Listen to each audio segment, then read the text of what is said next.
Hello everyone, welcome to my channel explore brilliance. ఇవాళ మన వీడియోలో మనం derive the expression for force on a current carrying conductor of circuit element in a magnetic field అనే ఒక important derivation గురించి discuss చేసుకుందాం. మనకి ఇప్పుడు ఏమన్నాడంటే ఒక కరెంట్ క్యారింగ్ కండక్టర్ తీసుకోమన్నాడు. ఓకేనా? ఒక కరెంట్ క్యారింగ్ కండక్టర్లో ఒక డిఫరెన్షియల్ ఎలిమెంట్ని అజ్యూమ్ చేసుకోమన్నాడు. ఓకేనా? కాబట్టి ఇప్పుడు దీనికి సర్క్యూట్ డయాగ్రామ్ గీస్తున్నాను చూడండి. ఏం లేదు, ఒక లైన్ తీసుకుంటాం, దీంట్లో ఒక పాయింట్ అనుకుంటాం. ఓకేనా?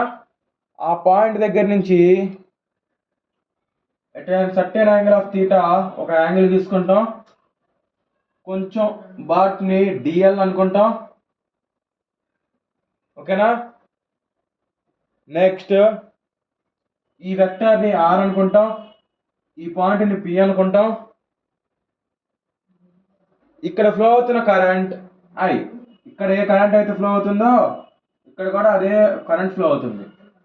కాకపోతే దీన్ని కొంచెం మాడిఫై చేసుకుంటే ఈ సర్క్యూట్ని, అంటే ఇక్కడ ఏదో ఒక ఎలిమెంట్ ఉన్నట్లుగా మనకు అర్థం కావాలి కాబట్టి ఇక్కడ మనం ఒక ఎలిమెంట్ లాగా తీసుకున్నాం. ఓకేనా? ఇదే సర్క్యూట్, ఏం లేదు, అదే స్ట్రైట్ లైన్ కండక్టర్, కాకపోతే ఒక ఎలిమెంట్ లాగా తీసుకుంటున్నా. అప్పుడు మీకు ఏమనిపిస్తుంది? ఓకే, ఇది రియల్గా ఒక ఎలిమెంట్ డిఎల్ అనేది అని అనిపిస్తుంది. కాబట్టి ఇలా ఒక డిఎల్ అనే ఒక ఎలిమెంట్ లాగా తీసుకున్నాను. ఇక్కడ నుంచి ఒక థీటా అనే యాంగిల్ తోటి ఒక యాంగిల్ చేస్తుంది, ఒక ఛార్జ్ అనుకున్నాను, లేదంటే ఒక మ్యాగ్నెటిక్ ఫీల్డ్ అనుకున్నాను. ఇప్పుడు దీనికి ఏం చేస్తామంటే ఒక కరెంట్ ఐ అనేది ఇలా వెళ్తుంది. ఇది ఇక్కడ ఏ కరెంట్ అయితే ఫ్లో అవుతుందో పైన కూడా అదే కరెంట్ ఫ్లో అవుతుంది. అవునా? ఇప్పుడు ఈ సర్క్యూట్ డయాగ్రామ్కి ఫస్ట్ ఆఫ్ ఆల్ మనం డిఫరెన్షియల్ ఎలిమెంట్ కట్టామనుకోండి, అది డిఫరెన్షియల్ సర్క్యూట్ ఎలిమెంట్కి మనం చేయబోయే డెరివేషన్. కరెంట్ క్యారింగ్ కండక్టర్కి చేస్తే ఇంకొక స్టెప్ ఎక్స్ట్రా పెరుగుతుంది. మీరు మిమ్మల్ని కనుక ఎగ్జామ్లో కరెంట్ క్యారింగ్ కండక్టర్ అంటే ఇప్పుడు నేను చేసే పూర్తి డెరివేషన్ చేయాలి. సింపుల్గానే ఉంటుంది. ఇది ఒక్కొక్క స్టాండర్డ్ బుక్లో, ఒక్కొక్క రిఫరెన్స్ బుక్లో ఒక్కొక్క రకంగా ఉంటుంది. నేను ఫాలో అయ్యేది బయోట్ సావర్ట్స్ లా నుంచి కరెంట్ క్యారింగ్ కండక్టర్లో ఫోర్స్ ఎక్స్ప్రెషన్ అనేది నాకు తెలుసు, అది ఈజీగా ఉంటుంది నాకు, అందుకని చెప్పి నేను అది చెప్తున్నాను. మీకు మీ సార్ వాళ్ళ బుక్కుల్లో ఏం చెప్పారో నాకు తెలియదు, మీరు అది ఫాలో అయిపోయిన అయితే అది ఫాలో అవ్వండి. నేను చెప్పింది ఈజీగా ఉందనుకుంటే నేను చెప్పింది ఫాలో అవ్వండి. ఓకేనా? రైట్. ఇప్పుడు దీని గురించి రాసుకుందాం. Let us consider a wire of length L. ఓకేనా? ఒక వైరు ఎల్ అనే లెంత్ లో ఉంది. ఈ లెంత్ ఆఫ్ ద వైరు, ఈ మొత్తం వైరు ఎల్, ఈ మొత్తం వైర్ యొక్క లెంత్ ఎల్. దీంట్లో డిఫరెన్షియల్ ఎలిమెంట్ ఉంది కదా, ఈ డిఫరెన్షియల్ ఎలిమెంట్ డిఎల్. ఓకేనా? ఈ డిఫరెన్షియల్ ఎలిమెంట్ డిఎల్ దాకా కడితేనేమో అది సర్క్యూట్ ఎలిమెంట్ యొక్క ఎక్స్ప్రెషన్. దానికి ఇంటిగ్రేషన్ చేస్తే వచ్చేది టోటల్ సర్క్యూట్ యొక్క ఎల్ లెంత్. ఐ హోప్ మీకు అర్థమైందని అనుకుంటున్నాను. ఆ సర్క్యూట్ డయాగ్రామ్ ప్రకారం వైర్కి లెంత్ ఎల్ ఉంది, అండ్ ఇక్కడ ఏం కరెంట్ ఫ్లో అవుతుంది? ఐ అనే కరెంట్ ఫ్లో అవుతుంది. And A current I is flowing through the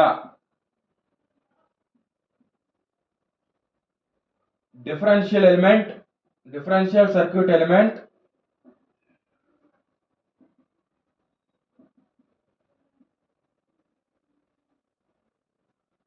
or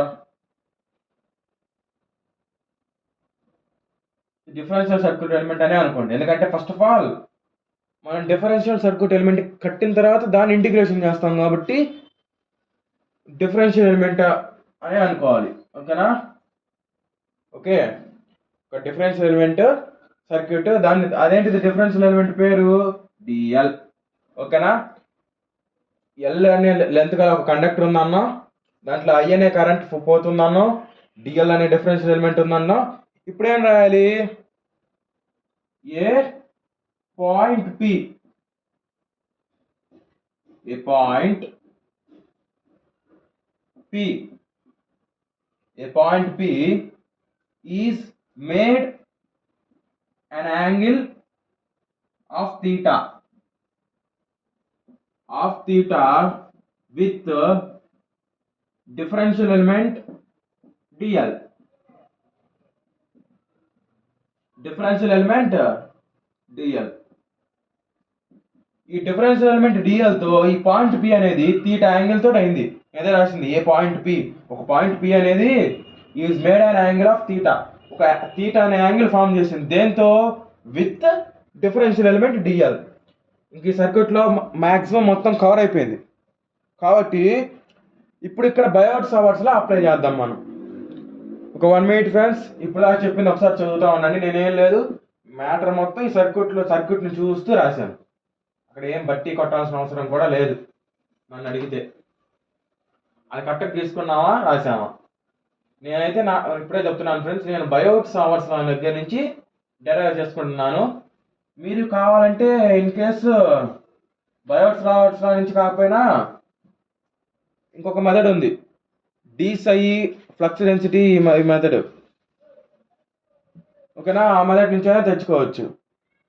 ఓకేనా. ఐ హోప్ మీ అందరూ బాగా అర్థమైందని అనుకుంటున్నాను ఇప్పుడు దాకా చెప్పింది.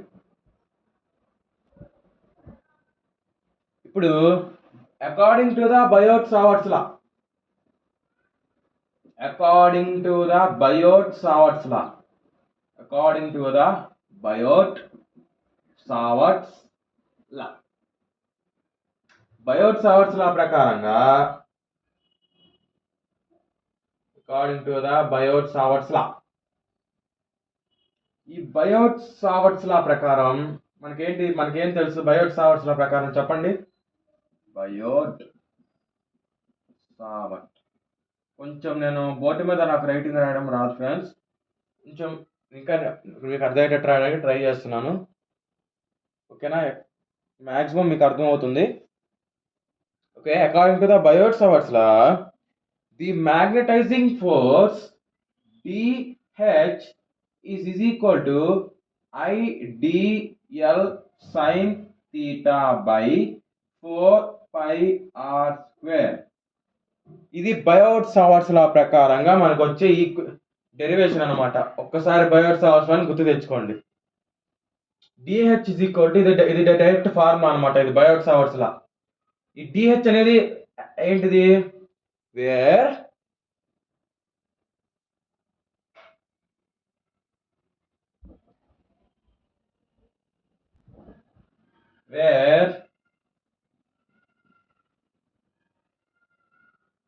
నేను వీడియోని స్టాప్ చేసి రబ్ చేస్తున్నాను ఫ్రెండ్స్, ఎందుకంటే వీడియో లెంత్ ఎక్కువ అయితే మీకు ప్రాబ్లం అని చెప్పి.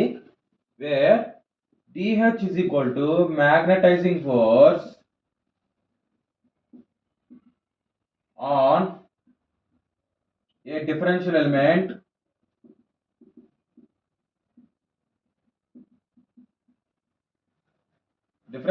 ఏంటి ఇక్కడ మనకి డయాగ్రామ్ ప్రకారంగా డిఎల్. ఒకసారి డయాగ్రామ్ అనేది మీరు డ్రా చేసుకున్నట్టే చెప్పేటప్పుడు నేను చాలాసార్లు వీడియోస్లో చెప్పాను. చెప్పేటప్పుడు ఎప్పుడైనా రాసుకుంటేనే ఇది అర్థమవుతుంది. నార్మల్గా విని ఈ చెవులో వదిలేసినట్టుంటే అర్థం కాదు. ఐ హోప్ మీరు డయాగ్రామ్ డ్రా చేస్తారనుకుంటున్నాను. డయాగ్రామ్లో మనకి డిఫరెన్షియల్ ఎలిమెంట్ ఉంది, లోడ్ లాగా గీసాను, అది డిఎల్ ఎలిమెంట్. ఓకేనా, అది ఎక్కడ? At point P. ఐ అంటే ఏదో తెలుసు, current. DL differential element, sine theta angle బిట్టు యాంగిల్ 4πr స్క్వేర్. ఇంక ఇది వచ్చేసి 1/4πr స్క్వేర్ అనేది కాన్స్టెంట్ కే. ఇది బయోట్ సావర్ట్స్ లా. మీకు బయోట్ సావర్ట్స్ లా ఐడియా ఉంటే ఇది అర్థమైపోతుంది. ఇప్పుడు ఒకవేళ కనుక బయోట్ సావర్ట్స్ లా కూడా మీకు తెలియదంటే ఇది ఇలా గుర్తుపెట్టుకోండి. కింద కామెంట్ సెక్షన్లో బయోట్ సావర్ట్స్ లా అని చెప్పి, బయోట్ సావర్ట్స్ లా కూడా ఎక్స్ప్లెయిన్ చేయ బ్రో అంటే దాని మీద కూడా ఒక వీడియో చేసుకుందాం, బయోట్ సావర్ట్స్ లా డెరివేషన్ ఎలా వచ్చిందని కూడా.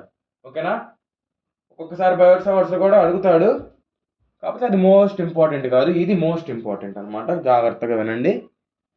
ఇప్పుడు జాగ్రత్తగా గమనిస్తే ఇక్కడ మ్యాగ్నటైజింగ్ ఫోర్స్ ఉందంటే జాగ్రత్తగా గమనించండి. మ్యాగ్నటైజింగ్ ఫోర్స్, ఓకేనా, మ్యాగ్నటైజింగ్ ఫోర్స్. దీన్నే ఇంకొక పేరుతో మన ఎలక్ట్రికల్లో మ్యాగ్నెటిక్ ఫీల్డ్ స్ట్రెంత్ అని కూడా అంటాం. Magnetizing force or magnetic field intensity అని కూడా అంటాం, ఓకేనా. Magnetizing force or magnetic field intensity అని కూడా అంటాం మనం, ఓకేనా. ఇప్పుడు ఈ magnetizing force or magnetic field intensity ఉందంటే ఎప్పుడైనా మనకి తెలుసు B is equal to, B అంటే ఏంది, magnetic flux density is equal to వినోడట్ అని రాసుకోండి ఇక్కడ. ఇది మనకు తెలుసు already formula, basic electrical circuit నుంచి తెలుసు ఇది, మ్యూ హెచ్. కాకపోతే ఇక్కడ డిఫరెన్షియల్ ఎలిమెంట్ ఉంది కాబట్టి మ్యూ డిహెచ్, ఓకే. యూనిట్స్ వచ్చేసి ampere turn per metre, that is equal to mu into, ఇది రాసుకోండి, IDL sin theta by 4πr², ఓకేనా. ఇంతవరకు అర్థమైందని అనుకుంటున్నాను. ఇప్పుడు ఎప్పుడైతే ఇక్కడ రాసుకుంటామో ఇక్కడ మనకి యూనిట్స్ మారిపోతాయి, వెబర్స్ పర్ మీటర్ స్క్వేర్ మన ఫ్లక్స్ డెన్సిటీ యూనిట్స్. ఎందుకంటే flux density B is equal to π/A, π అంటే వెబర్స్, పైకి యూనిట్స్, ఏరియాకి యూనిట్స్ మీటర్ స్క్వేర్, కాబట్టి π/m², ఓకే. ఇప్పుడు దీనికి ఎప్పుడైనా సరే B ఉండి H ఉంటే ఖచ్చితంగా మనకి ఒక రెండు కాన్స్టెంట్స్ ఉంటాయి, M, ఇంకొక కాన్స్టెంట్ కూడా ఉంటుంది P. కాకపోతే P అనేది మనం పాయింట్ కింద పెట్టుకున్నాం కాబట్టి అది లెక్కలోకి రాదు, కాబట్టి జస్ట్ M ఒకటి మల్టిప్లై అవుతుంది. ఇప్పుడు ఏం చేద్దాం నెక్స్ట్ స్టెప్లో, that is equal to M mu IDL sin theta by 4πr² webers per metre square. ఇది ఇలా ఉంచండి. కాకపోతే ఇప్పుడు ఇదేంటంటే ఎమ్తో మల్టిప్లై చేస్తే మనకు తెలుసు force is equal to M into A. ఒక పని చేద్దాం, ఇది ఇక్కడ వదిలేయండి, ఫ్రెష్గా పైన రాసుకుందాం, ఓకేనా. ఫ్రెష్గా మనం పైన రాసుకున్నాం అనుకోండి, కన్ఫ్యూజ్ అవ్వరు మీరు. ఇప్పుడు మనకు తెలుసు F is equal to MA, ఓకేనా. Force is equal to mass into acceleration. కాకపోతే ఇక్కడ యాక్సిలరేషన్ అంటే ఏంటి, M into B, that is equal to M into mu into DH, ఓకేనా. ఇప్పుడేంటి, ఇక్కడ మనకి F is equal to MA, ఇక్కడ డిఫరెన్షియల్ ఎలిమెంట్ వచ్చింది కాబట్టి F అనేది DF అవుతుంది, ఎందుకంటే ఇది డిఫరెన్షియల్ ఎలిమెంట్ ఫోర్స్ అవుతుంది. ఇక్కడ ఇది నార్మల్ ఫోర్స్, ఎవాల్వ్ అవుతుండే కొద్దీ డిఫరెన్షియల్ ఎలిమెంట్కి మ్యాగ్నటైజింగ్ ఫోర్స్ చేసాం ఇక్కడ DH, అందుకని ఇదేంటిది DF అనేది టోటల్ ఫోర్స్, ఇది మ్యాగ్నటైజింగ్ ఫోర్స్. తేడా ఉంది ఫ్రెండ్స్, ఇది magnetizing force or magnetic field strength, ఇది magnetizing force. That is equal to DF is equal to, ఇది రాసేసుకోండి, Mతో దీని మొత్తాన్ని మల్టిప్లై చేసుకోండి, IDL sin theta by 4πr² newton, ఓకేనా.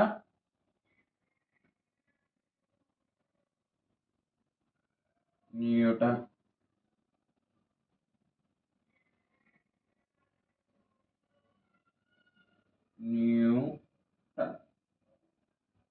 Okay. M into mu into IDL sin theta by 4πr², where M is equal to, M అంటే ఇక్కడ నేను already ఇందా చెప్పాను, magnetic pole of strength. Magnetic pole of strength. మనకి ఇక్కడ pole లేదు కదా అనుకోవచ్చు. పోల్ లేకపోయినా ఒక మ్యాగ్నెటిక్ మెటీరియల్ ఉన్నప్పుడు ఈ పోల్స్ లాగా యాక్ట్ చేస్తాయి. కాబట్టి దానికి కూడా ఎంతో కొంత స్ట్రెంగ్త్ ఉంటుంది కాబట్టి స్ట్రెంగ్త్ కొంచెం కింద రాస్తాను, మళ్ళీ మీరు కన్ఫ్యూజ్ అవుతారు. ఒక్క నిమిషం ఆగండి. స్ట్రెంగ్త్. ఓకేనా? రైట్. ఇప్పుడు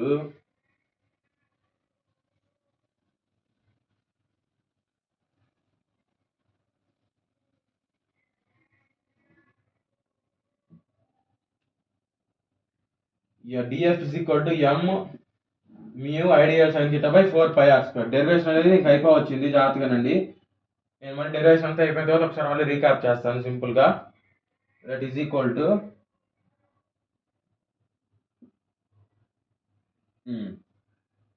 m mu 4 pi r square. ఇది మొత్తాన్ని పక్కకు తెచ్చుకుంటే అది ఫ్లక్స్ డెన్సిటీకి ఈక్వల్ అవుతుంది. అది ఎలా కూడా నేను చెప్తాను. dF is equal to, that implies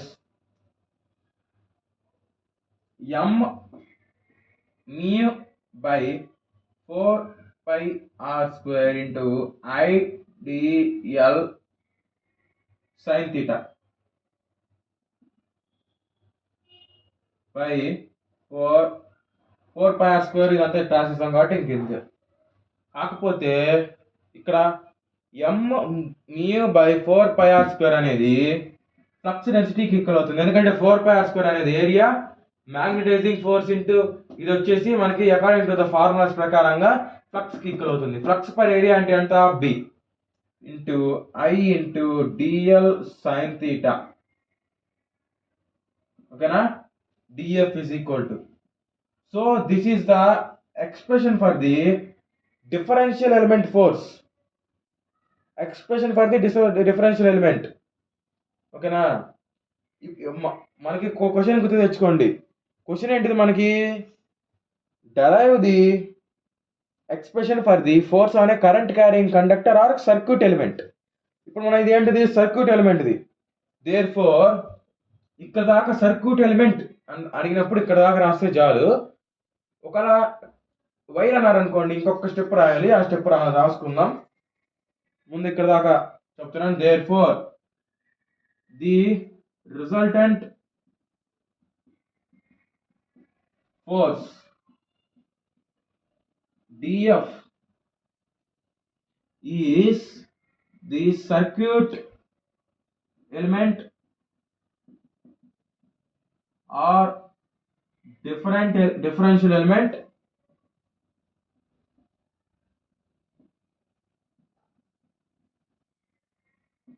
force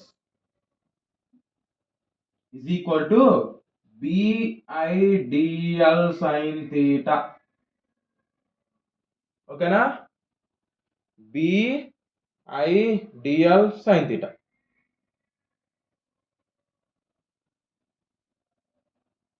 okay. ఇప్పుడు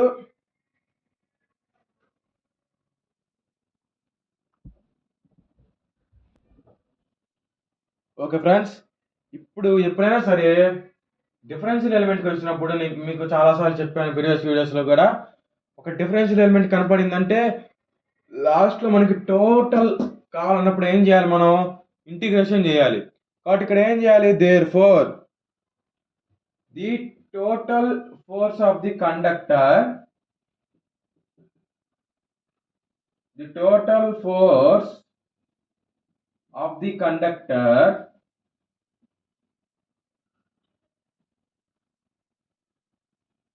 is obtained by,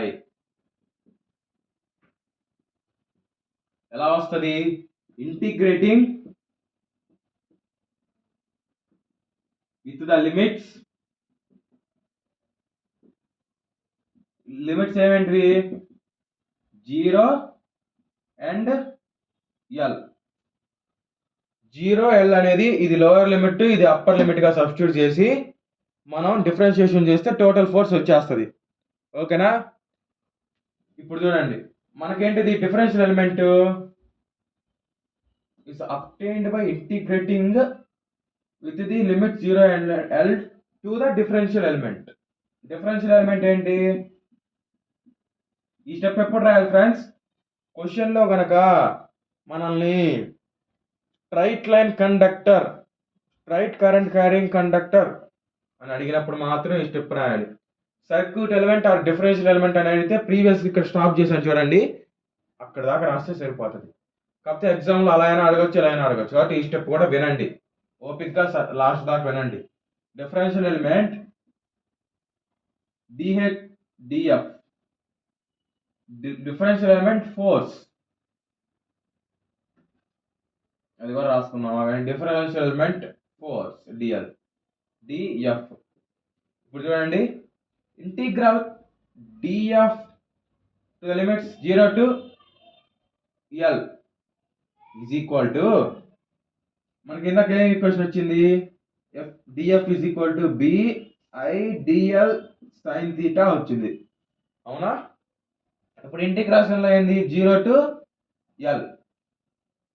కాకపోతే ఇక్కడ డిఎఫ్ ఉంది కాబట్టి మనం ఇక్కడ సపరేట్గా మళ్ళీ ఇక్కడ డిఎల్ ఉంది ఆల్రెడీ, లెంత్తో చేస్తున్నాం కాబట్టి సపరేట్గా మళ్ళీ ఇంటిగ్రేషన్కి లిమిట్స్ పెట్టి మళ్ళీ సపరేట్గా డిఫరెన్స్ ఎలిమెంట్ గురించి రాయాల్సిన పనిలా ఇంకా ఉంటుంది. ఇంటిగ్రల్ ఇక్కడ లిమిట్స్ సబ్స్టిట్యూట్ చేసినా చేయకపోయినా ఒకటే ఫ్రెండ్స్, ఎందుకంటే ఇక్కడ లిమిట్స్ అనేది ఎల్లో ఉన్నాయి.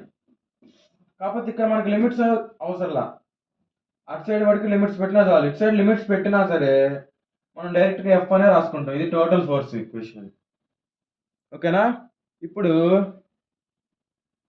లేదంటే ఇక్కడ రాసుకోండి, F is equal to integral 0 to L df, that is equal to 0 to L integral 0 to L biDL sin theta.